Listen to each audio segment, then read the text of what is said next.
Ask yourself the damn question. Is winning the only thing to you? Sports today are not just played on the field. They're played every day, online, all over the world, by sports fans just like you. Don't you dare breathe.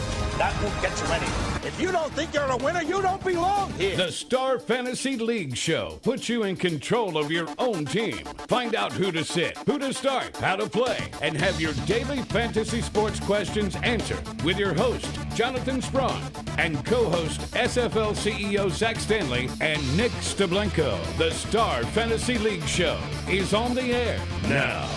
Hello and welcome to the Star Fantasy League Show here on 105.5 The Team in Rochester. I am your host, Jonathan Sprung, joined, as always, by Teddy Bear 2 himself, Nick Steblenko. How's it going there, John? See, I'm not allowed to say as joined always by if it's not Zach and you haven't been here, so you get mad when I say that. No, when a couple days go by, you got to do what you got to do, you know. Yeah, I had to, since Nick's been here, I had to introduce him first, but Zach Stanley, CEO of StarFantasyLeague.com, is here, back, joining us. He's been all over the place. He's a free man. It's great to be back. He's a free... It's great to be back. I'm excited to talk some football. Zach, did that just let that happen? Sure. You're not gonna respond with a pun after he just punned you. Well, he's a Freeman.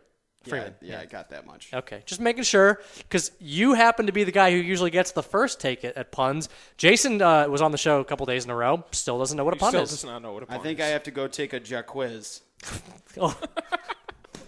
Really? Are you really jonesing to Jaquiz? I'm not even sure what that would be. I'm confused. I don't know what's going on. Maybe we should ask Jason, get him in here, see if he knows what a pun is yet. He doesn't. It's sad. If you guys can't tell, we're going to be talking about the Atlanta Falcons, the biggest rebound team of 2014. At least I think they're going to be the biggest rebound team. Well, I think they're probably, much like the Carolina Panthers, I think is on everybody's radar as being the first to worst. This is the team that we are going to see be worst to first. They're going to be first. No, I think they will. You think they're going to win? You think they're going to win the division over the Saints? Sure do. Okay. Wow. This is definitely going to be a little bit interesting because I think we're going to have a little bit differing opinions here. I actually think this division overall is going to be good except for the Panthers. Yeah, I mean, you guys can have your wrong opinion. That's fine. See, he can't just have an actual mature conversation. Why would I do that? Down us. Why would I do that? We're talking about sports. If you're too mature when it comes to sports, you're just not having enough fun. I think people are overlooking the Panthers. But yeah, I was actually reading an over-under column that said somebody was on the over for 8 wins for that team. I think that's a little extreme. I think it's possible. Yeah, well, anything's possible, but I just don't see it happening. Okay. Anything is possible when you have a potential elite quarterback. A potential. I'm still not putting Cam Newton in that elite category yet. No. Nope. I don't see the Falcons beating the Saints, but we can make that case as the show goes on. Yes, we can. And the show must go on. The show must go on. We're actually talking news here first. Then we're going to be talking about the 2014-15 Atlanta Falcons. Then we're closing up the show with what we call Mock Draft Monday, but it's a mock draft we started on Monday that we're talking all the way through round by round. Zach, you didn't participate in this mock draft, but you're going to be an unbiased source to tell us who did the best. I'm definitely going to weigh in. Weigh in or insult us? It all depends. Oh, great. I'm just going to tell you now, Jason did the exact opposite of what he did last week. He took all running backs. All. I think he has 7 through 9 rounds. It all depends. Great. Okay. Undergarments. You're not giving out any hints here, are you? Well, I don't know what the results were. Oh, stop it. You looked at them. I know you did. Get out of here. All right, so let's start it out with a little bit of news. And for how many days in a row we've been talking about, all of the football news has been negative. There's nothing positive coming out of camp. It's always just these terrible suspension stories and fines. And so now we have another story coming out. Michael Sam is in the news because a reporter decided to ask about his showering habits. That's just wonderful. And then reporting. Reported on it. It's wonderful. Josina reporting. Anderson. Okay, should she be fired if she actually was the one that thought to ask other players about this? No, the producers should be fired for airing that crap. For even thinking that it was acceptable to dig into the showering habits of another human being. Well, yeah, when they brought that up, I was like, first off, why would anybody respond? Like, if you went, okay, when did your fellow teammate who happens to be gay shower? I would go, none of your business, get out of my locker room. Thank you. That is exactly the right response. This is a classic case of the 4-letter wanting to get a story on something that is enormous. That, I know we talked about it. It shouldn't be that big of a deal. We talked about all the reasons why it is and why it's important. and they want to, I mean, from what I saw, they want to sucker off that story as much as they can. And so they came into it with no clear angle of how they were going to say that he's assimilating with his teammates, which in my opinion is just ridiculous. How are his teammates receiving him? Unless somebody comes out and says, you know, I don't like this guy, I don't want him on my team, on and on. There's a story, okay? But that didn't happen. There's been no news. There's been no issue that has gone on between him and the teammates. There's no story yet. Well, there's nothing to be said here. So they go into it saying, well, it's the Michael Sam story. Let's say something about it.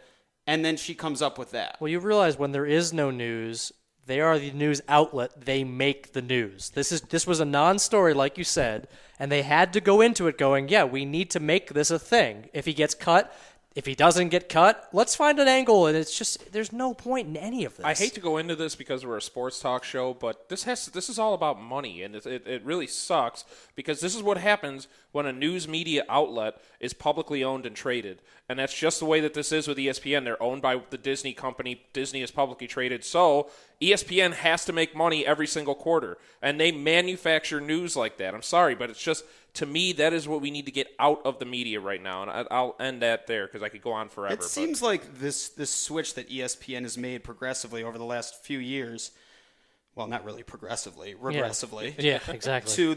With the timeline on the left side of the screen, it seems like those are where they're putting things that are just crazier and crazier so that people continue to watch. It's like clickbait except for TV. It's like, oh, look at that. Oh, look at that. It's like, then you get to the story, you're like, that's not a story. Like they had the other day, it was like issues with Peyton Manning. And so everybody's like, something's wrong with Peyton Manning when they see it. And they were just talking about how Welker's injury might affect the team. But they're taking the full angle with Peyton to act like something big is coming up. But it had nothing to do with Peyton. I mean, headlines, that's what headlines are supposed to do. They're supposed to grab your attention. They're supposed to pull people in. But when you have nothing behind it and you're trying to damage somebody else's life, that's where the problem comes in. I don't really have a huge problem with them trying to get more viewers. What I do have a problem with is the content that they're trying to produce and make real news out of. That's just, it's not acceptable. This is a man's life. Who cares if he's gay, black, white, African, whatever. It doesn't matter. It doesn't matter who he is or where he's from.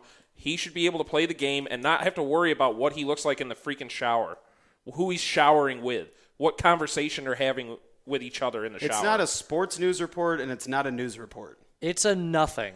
That's why they apologize for it, because they realize it's a nothing, or they realize there was a backlash, and they apologize. Yeah. It's disgusting. All right, let's talk about one more disgusting story before we move on to the 2014-15 Atlanta Falcons. Josh Gordon's 1-year suspension was upheld. It's not a 1-year suspension. It's a 1-season suspension. He'll be able to come back after the season's over. God, I still hate this. Zach and I were actually talking about why did Cleveland wait so long to release this, or not Cleveland, I'm sorry, but the league, the mediator, or the league. So why did they wait so long to release this? I really think they just wanted to stick it to him because of his BS, defense.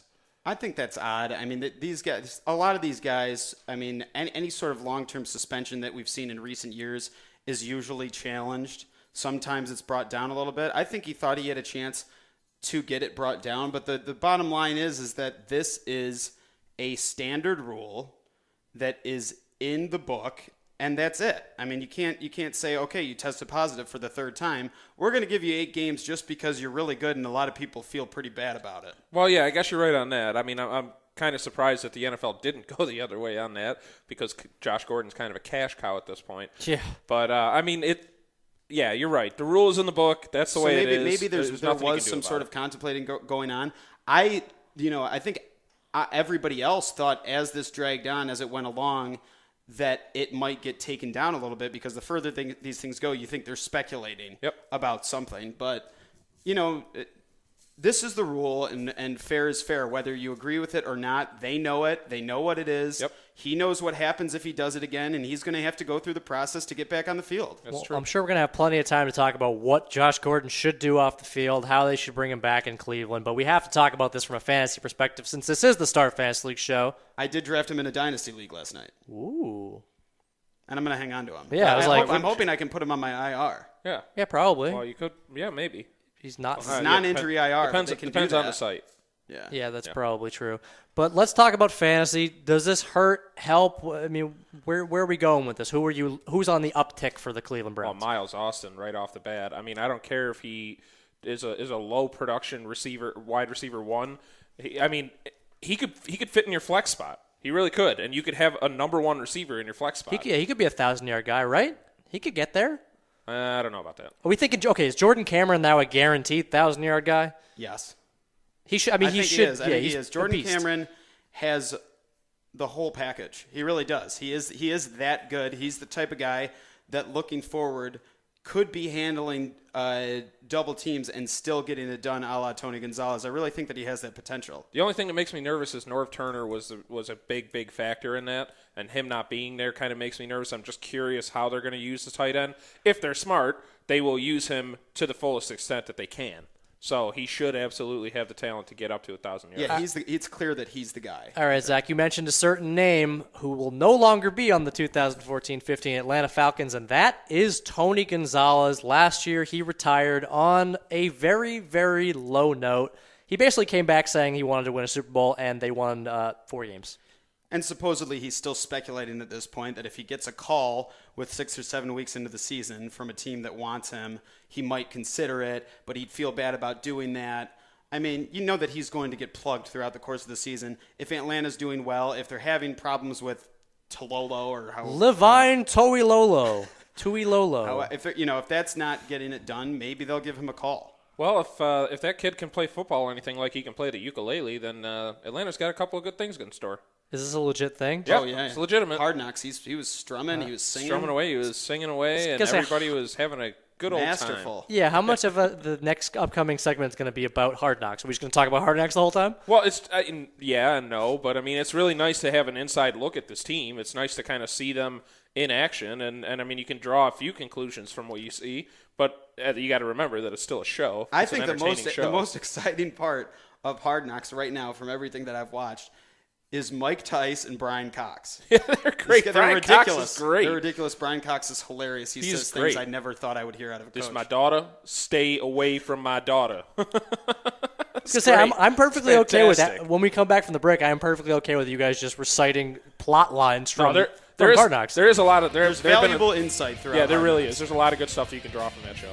Alrighty, I guess we're coming back from the break, and we are continuing to talk about the 2014 Atlanta Falcons outlook. We'll talk some fantasy. We'll talk some team. We'll talk about everything. And then we have Mock Draft Monday stretching into Wednesday. And you're listening to the Star Fantasy League show on 105.5 The Team.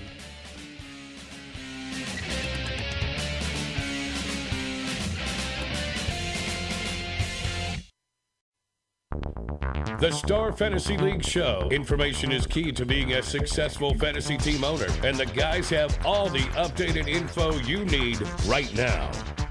Okay, fantasy sports fans. There's a letter in your mailbox. Time to dig into Donald's mailbag for your questions and comments. Read the mail, read the mail, read the mail. Jump in the game. Send your questions and comments to the Star Fantasy League's team by tweeting at SFL Show. We are back to the Star Fantasy League show. We're not talking Hard Knocks. No, we're not Let me doing just say that nobody, from what I see nowadays, nobody does it better than HBO Sports. I mean, that's really true with 24/7, with Hard Knocks. You mean from a documentary with style type thing? with Real Sports too, though. I mean, Andrea Kramer is with Real Sports now. She's fantastic, and they really report stories that are interesting, actual and story. they don't fluff them up. And even though they look to some of the fights, they look to some of the guys that get let go, the different battles on the field. It's all about football. It's not fluffed up. It's exciting to watch just because you feel like you're getting an inside look that people just rarely get to see. Yep. Perfect. Yeah, I like the idea of Hard Knocks.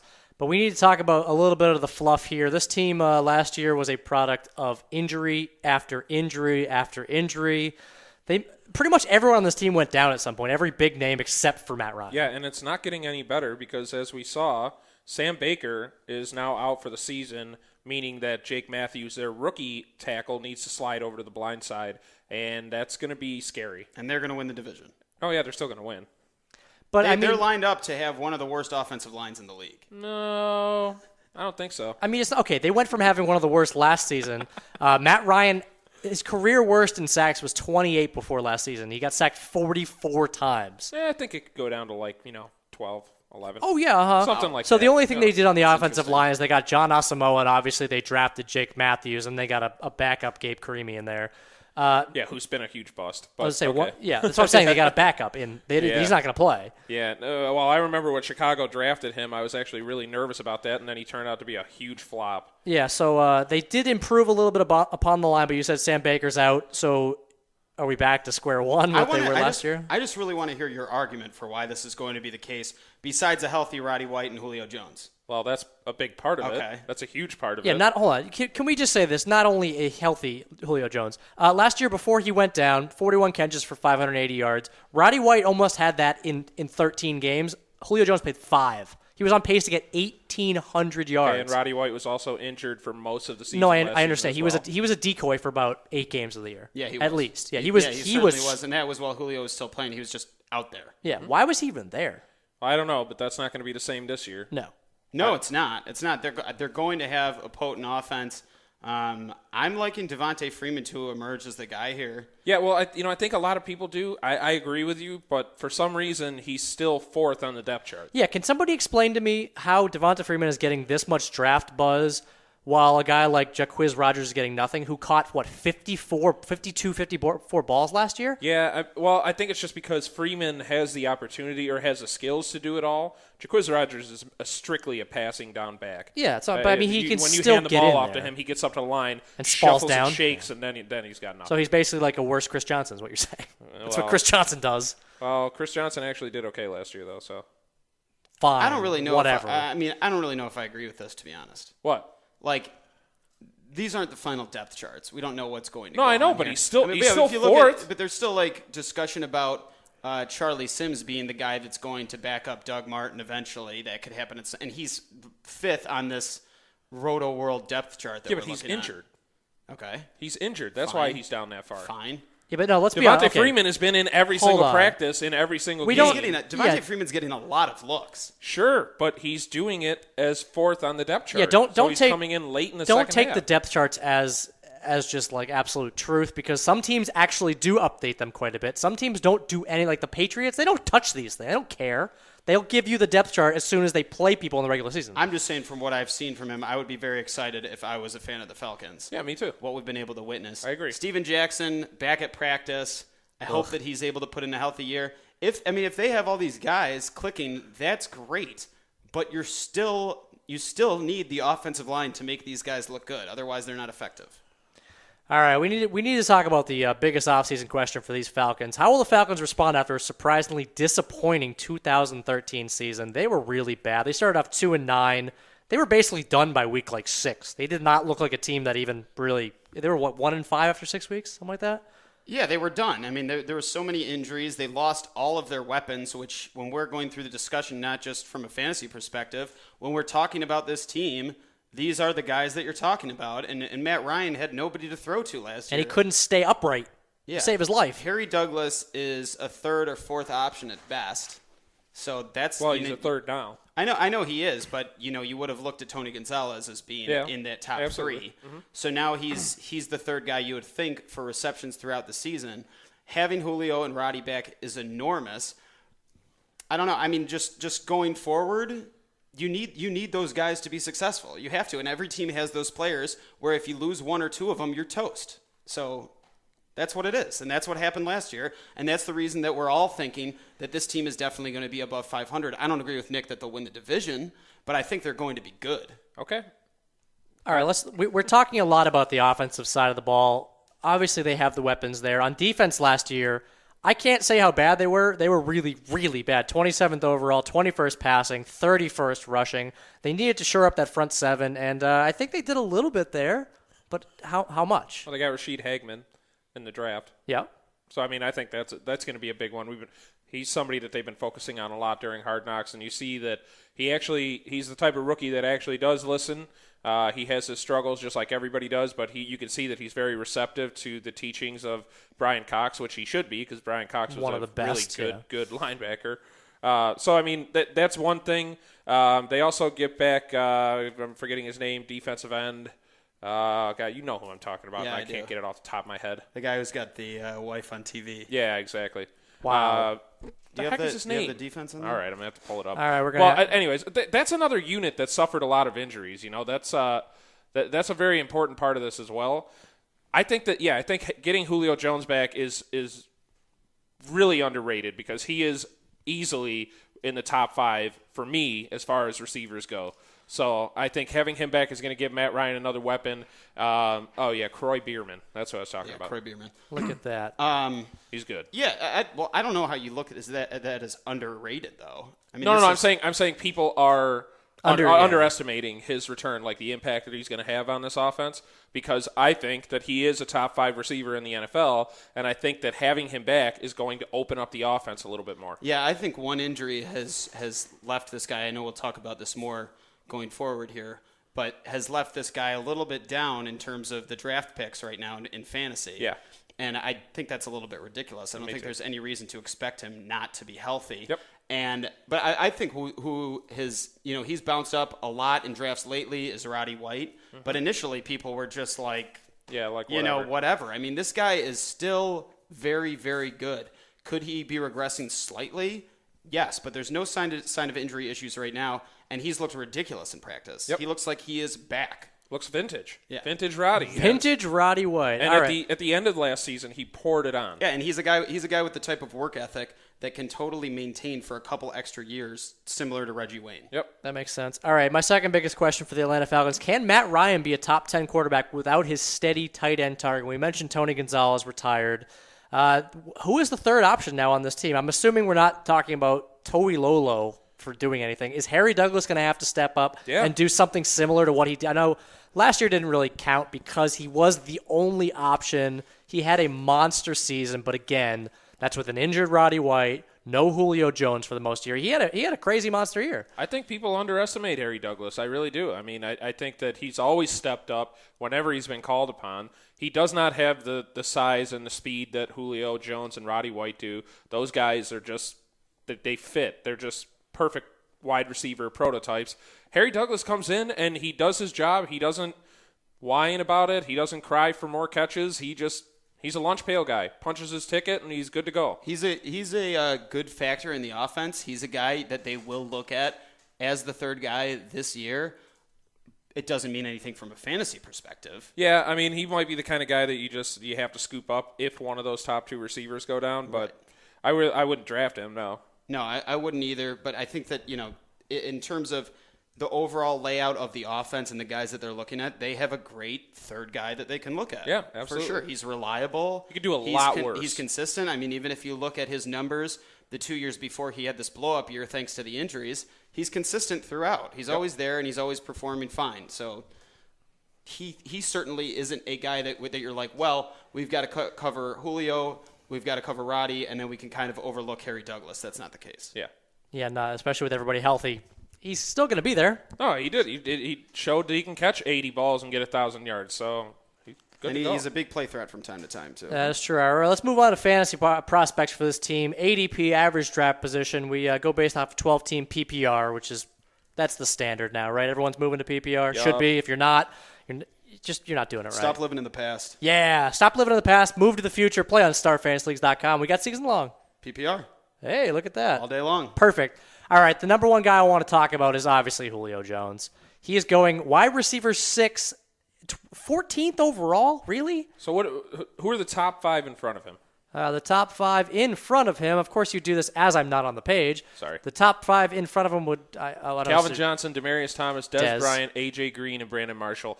Honestly, I don't know. I mean, I would drop A.J. Green out of there. I would put Julio in ahead of him. The other guys, though, they're monsters. I mean, Calvin is great. Demaryius had a huge season last year. Dez Bryant is Tony Romo's favorite toy. Actually, here's another question. You mentioned how much you love Antonio Brown. Mm-hmm. Do you move A.J. Green below Antonio Brown? Yes.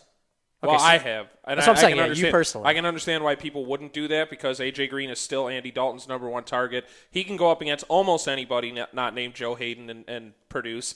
But I love Antonio Brown. I don't know how a guy finishes second in receptions and yards and ends up as the 9th wide receiver coming off the board. Why do you like him more, though?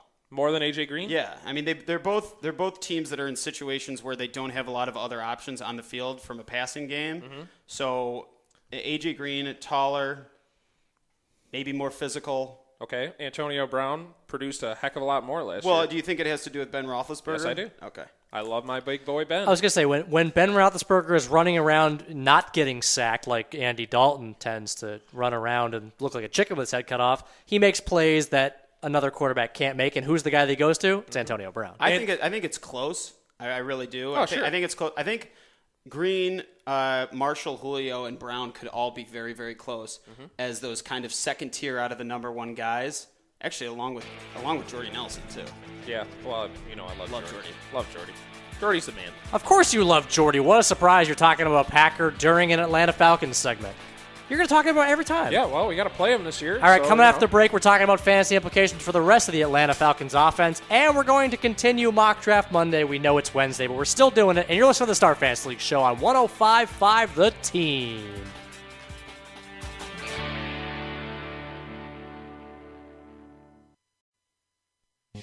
Play fantasy sports for cash prizes. Join the top daily and weekly fantasy leagues in the country at starfantasyleagues.com. Now, back to the Star Fantasy League show with Jonathan, Zach, and Nick. Only on The Team. Hey, look at that. After 2 days being incorrect, the Cage Guy finally got our names right. I'm back, baby. Yes, this is true. The band is back, and it's Wednesday on the Star Fantasy League show, which means it's got to be Mock Draft Wednesday, right? No, that's not a thing. We just made that up. It feels like it. I feel like every day is mock draft day. Yeah. Or actual draft day. I had a dynasty league last night, which was an auction, and it had $500 because there were 20 roster spots. It was almost impossible. Like Weird players kept going 20 for roster $1. spots. There were 3 flex spots. There was no kicker or defense. There was all sorts of weird stuff going on. That sounds insanity. It sounds like you're not playing on StarFantasyLeagues.com where we do it right. We do it right. I've got another one tonight. Oh, perfect. All right, so let's talk about the rest of the Atlanta Falcons before we move on to our own mock draft, which you weren't a part of, Zach. You get to. Yet I'm going to feel like a part You know of what you should do? You should mock us during the mock draft. I will. That sounds about right. Well, probably just you, John. Yeah, thanks a lot. We talked about Julio Jones. We didn't talk about the rest of the receivers on the team. Roddy White has been moving up steadily. He's early in the 4th now. He's the 13th overall receiver. You think that's a little too early? Early in the 4th? I think that's right on. I was earlier, before we really got close to the season. He was like we were the seeing 6th, him wasn't he? Well, 5th round probably. Yeah. And I loved him there. At the 4th, yeah, I like him. I don't know if I like him as your number 1 receiver, though. I'll say if you get Julio and Roddy, you're pretty happy, right? I don't know if I would take both on the same team. No. Volatile. You're cannibalizing points sometimes. One player goes off, the other gets nothing. I feel like you need to mix it up and make sure that you have all your matchups set. He's a great pick. He's reliable, but to me, if you do, I know I'm going back to this again, but if you look at where Reggie Wayne is going, which is in the 8th round in some cases, it's like his production could be very, very similar to Roddy White's. I think. I really believe that. I would agree. And I think there are a lot of guys down there where that's, the case as well, but they're more of a shot in the dark than Reggie Wayne. But Roddy White, if you really think that this is going to be the big return and he's going to be a dominant force again, which I think is very, very possible, then take a shot on him early in the 4th. I can't go that early with him, though. I just can't. I can't pull the trigger on it. 5th is where you're at? Late 4th, early 5th, yeah. Okay, perfect. All right, let's move on to the quarterback, Matt Ryan. I personally think he's going to have a nice little bounce back year, but I don't know if I'm taking him in the late 6th round. Yeah, I took him in the 9th round, so I'm pretty happy about that. Yeah, if you can get him, I mean, where's that around? What other quarterbacks is the 9th? It's just It is all dependent on draft to draft. Exactly. I mean, every time I get into a draft, I see people taking quarterbacks way too early, like in the 5th round, 6th round. I can't take them. I mean, you see where the guys are. Where like Romo's going. They're all hanging around down there. Exactly. Newton, Cutler. You can wait and Kaepernick, see what you there's get. all guys Let everybody in the else 7th, 8th round and beyond that are like, holy crap! Let everybody else take their quarterback. When you know that you're the last guy in the league without a quarterback, then look at your options, because I guarantee you're going to see guys like Ben Roethlisberger sitting there. You're going to see. I mean, I like a lot of the guys that I think are sleeper picks, like Ryan Tannehill. I love Ryan Tannehill. I think you can really mix and match your quarterbacks, and you will be absolutely fine. I think Matt Ryan's a great pick. It's just I'm more prone, especially with the guys that are down there, to pick somebody that can also get me points running, because I'll get a little bit more consistency out of that on a week-to-week basis. Matt Ryan, you're not going to pick up any points on the Well, that's true. Yeah, running is not going to happen. All right, what about these running backs? Because what are we doing here? What do we Atlanta? actually? Yeah, obviously Atlanta. We're talking about the Atlanta Falcons. What are we doing? Steven Jackson? Anybody touching him with a 180-foot pole? I might. I'll touch him with a pole. Oh, will you now? You gonna poke and prod him? That's a little weird. Look at Steven Jackson. Okay, this is a guy that is on the backside of his NFL career, clearly. He's a guy that has injury issues. But we know that he is a presence. We know that he can factor into a game. We know that he would be the touchdown guy. Can he stay healthy? I don't know. But when you're getting into the late 8th and the 9th round and you're like, he's the guy that's still there, that is still the clear-cut starter if he's healthy, why not give it a shot? All right, Look at Steven hold on. Jackson. Yeah, then why are we still so down on D'Angelo Williams and not as down on Steven Jackson? Because D'Angelo Williams has Jonathan Stewart. Yeah, I don't think. And Steven Jackson has Devonta Freeman, according to everybody in the world. No, I don't think you're going to see that same situation. Those guys, you literally don't know who is going to have the ball and for how long. One guy could go off for an 80, 90, 100 and who's going to be healthy, too. Exactly. That's the problem. So that's why I think that situation is different. Steven Jackson, the main concern is his hamstring. He has a hamstring issue. Those don't usually go away for a running back. But like Zach said, if you can get him as a bench player and you're looking at him in the 7th, 8th, 9th round, I have no problem with it because you know he is going to be the goal line guy. That is huge. Anytime you have a lead back as a goal line back in fantasy football, that is huge. Huge upside there. Perfect. All right, one more guy I want to talk about from an upside potential sleeper prospect is Harry Douglas. Going undrafted right now. He's a guy I think could actually make some impact. Like we said, he could slide into the Tony Gonzalez role of being the third option on this team. The thing of it is I would leave him on the waiver wire just because, yeah, he has upside, but his upside is capped because he really only starts to get opportunities once somebody is injured. He will be the third option this year. But I would rather take a flyer on a guy that I think has a very high ceiling and a lot of opportunity rather than somebody who you know that he's capable of doing it but won't really be given the opportunity unless the situation falls to him. What types of names are you looking at in that vein? Way down low, we're talking 11th, 12th, 13th round. Yeah. Justin Hunter. I love Justin Hunter. Marcus Wheaton. I know you and I kind of disagree on that one. I still think that the opportunities are going to be there. So, I mean, Marquise Lee, Yep. These types of guys have a shot at being a number 1 or a number 2 receiver, and then they'll be given more opportunities to succeed. Yeah, I like Justin Hunter a little more. The reason for that is because he is in his next year. Yep. And we just historically don't see a lot of these guys coming in as a rookie. They're very raw, yet talented, but, they get them involved in different parts of the game. They don't end up performing as you'd hope, and then it ends up being that next year. The same thing happened with Alshon Jeffrey. Everybody thought he was going to break out early on. It ended up being the next year. I mean, Harry Douglas, I think we know who Harry Douglas is. Mm-hmm. I think that, he filled that role, but he didn't fill that role with a big wow. No, it was like there was no other options, so we're going to get him the ball because he's the guy that can actually do something with it. But it wasn't like this guy. Maybe they'll let him go and he'll sign a big contract. He didn't explode onto the scene. That didn't happen. He only had 2 touchdowns despite all of his receptions. Before that, he never got over 40 receptions in his career in 4 years, and he hasn't had a multiple touchdown year besides this past year. So, if a number 1 receiver in Atlanta's offense doesn't have over 1,000 yards, something's wrong. Something's very wrong, yeah. So he was technically the de facto number 1 receiver last season. All right, before we move on to Mock Draft Wednesday, Levine Toilolo, I just want to say his name again. Absolutely no fantasy value. Haven't heard anything good about this guy coming out of camp. Nothing really positive to report. I'm not sure they're going to use him. Yeah, I know, that's why I said Harry Douglas is probably going to be the absolute third threat there. But at the same time, they're going to win the division. Oh, great. All right, it doesn't seem like they're looking to him as being the replacement. Yeah, the big receiving He's not going tight to be the end. It just replacement. doesn't seem like it. All right, we're moving on to round 7 through 9 of our mock draft. We did this mock draft. You can do mock drafts today on starfantasyleagues.com. Just click on the season tab, then mock, and then join a season-long league. Do it. All right, in round 7, the first pick is my favorite player in the entire NFL this season. Drop Samuel Manders. Oh, no, it's Emmanuel Sanders. Sorry. I can't believe Jason, I usually support you, dude, but I can't believe that you took Emmanuel Sanders over Reggie Wayne, Golden Tate, Pierre Thomas, Marcus Colston, and Eric Decker, and Mike Wallace. Any of them I'd put ahead of him. Did you just not say Kendall Wright's name? Kendall Wright was already gone, wasn't he? No, I took him in that round. Oh, yeah, well, whatever. Okay, You had Kendall Wright. Yeah. I can't love your team. I have to hate your team. Yeah, Isn't that in my contract? Yeah, that was my favorite mistake in the 7th round was Jason deciding to pass up on.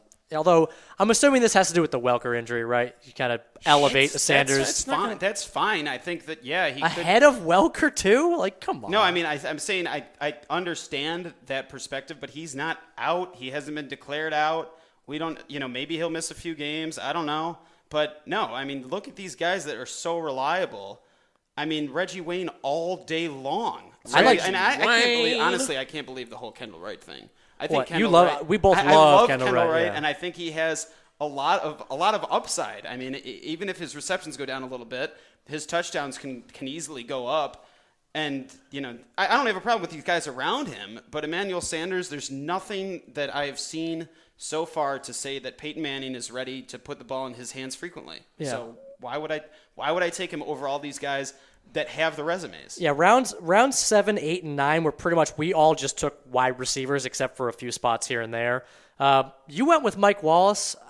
I know you're a little bit higher on the Tannehill Wallace connection, but I just don't trust Mike Wallace. Well, you have a reason not to trust him because he decided that Pittsburgh was too cold and he went down south. But what did he do last year that made you think that he's going to produce like 1,300 yards easily? It's not so much about what he did last year. It's that Tannehill. He and Tannehill have started to get a rapport, and Bill Lazor is coming in from Philadelphia, going to bring in a high-tempo offense, which by all accounts, Ryan Tannehill has looked very comfortable in, and Mike Wallace is the number one guy. What number receiver is he being drafted at? Who? Mike Wallace? I got you. He finished like 27 last year or something. He's in that draft range right now. But I'm saying the thing is He's 33rd, and he finished 27 last year. I know, but the players that are going after him, I just like a lot more. Even like a guy like Terrence Williams, I like his upside.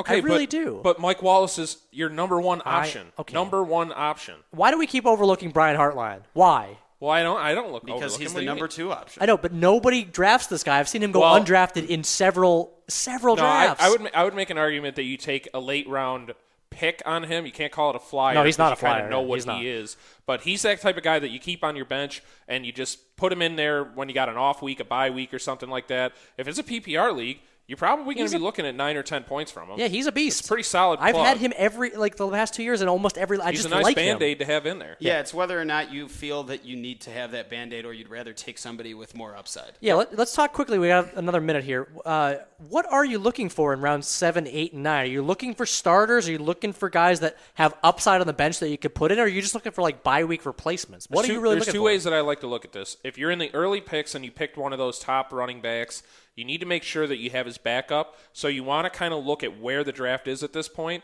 Usually you should be able to get Matt Asiata and James Starks and all of those types of guys down lower in the draft. Yeah, like but at 11, least right 11 now 12, at least right now you want to have drafted. Huh? Or I haven't seen that lately. Asiata's been getting. I just saw him get drafted, and he got drafted here somewhere. Yeah. So round 14, I think. Anyway, all I'm saying is that you want to start keeping your eye on those guys. Here, you should be taking guys with upside. Terrence Williams I like because he is now in another year with Tony Romo. Des Bryant is going to be the focus. Jason Witten takes defensive looks away. He's gonna develop. 7 and 8, I feel like I might get Fred Jackson if I'm going to get a running back in that area. Otherwise, it's going to be receivers in 7, 8. 9th, I might look at some of those big backup running backs or quarterback. Yep. All right, coming after the break, we're going to break down this mock draft a little bit more, and Zach's going to weigh in on who he thinks lost this mock draft. And you're listening to the Star Fantasy League Show on 105.5 The Team.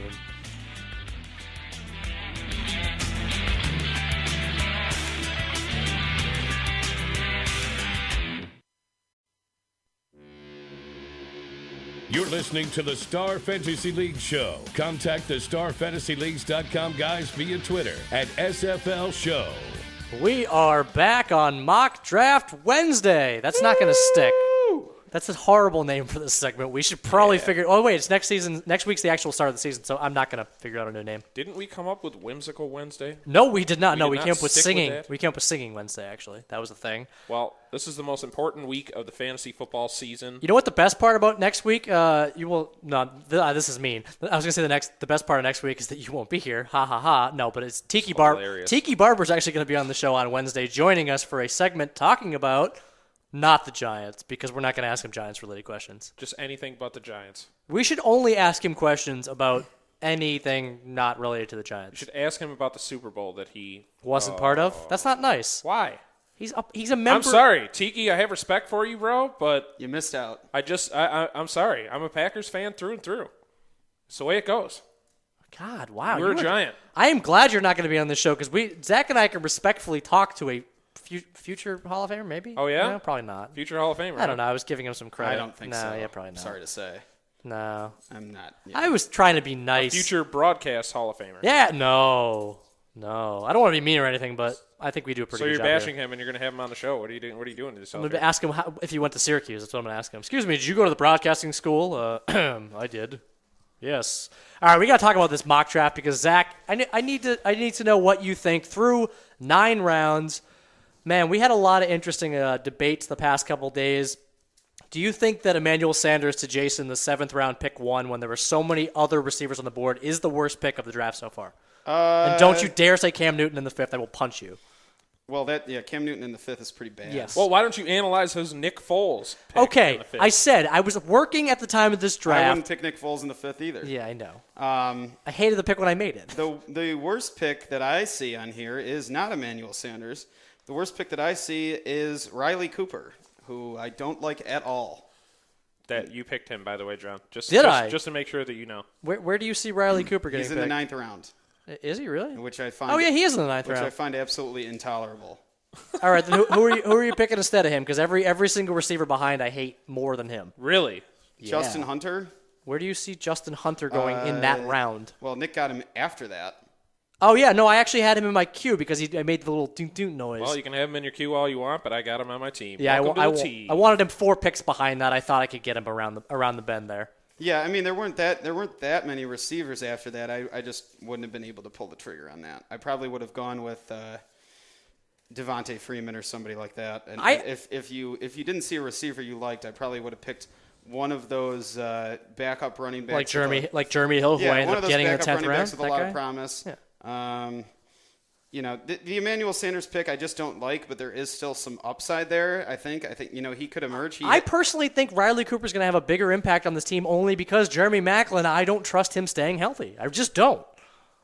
It's a thought.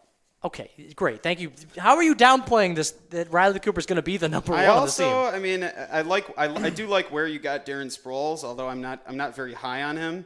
Ugh. Getting him in the middle of the 8th round is pretty solid. Here's my thing on Riley Cooper.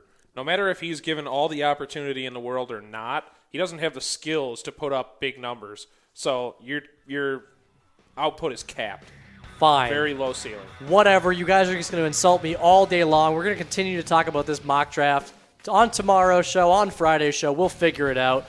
But you know what you guys should figure out? Playing on StarFantasyLeague.com and getting your maximum bonus offer. It's free 14 FREE14. That's a 100% deposit bonus, $2,000, and an $11 cash credit in your account. That's right, free money. Playing some season-long games, man. I'm playing every day. Yeah, they're drafting every single day. If you're not comfortable with it yet, get in one of our mock drafts, test out the system, and then play the same system for money. Yeah, you can pick your position, which is awesome. That is very, very true. I can't be more excited, and I can't say this enough. I am so excited that football is finally here. 8 more days. And if you aren't playing on StarFantasyLeagues.com, you're not doing fantasy right. Take it easy, guys.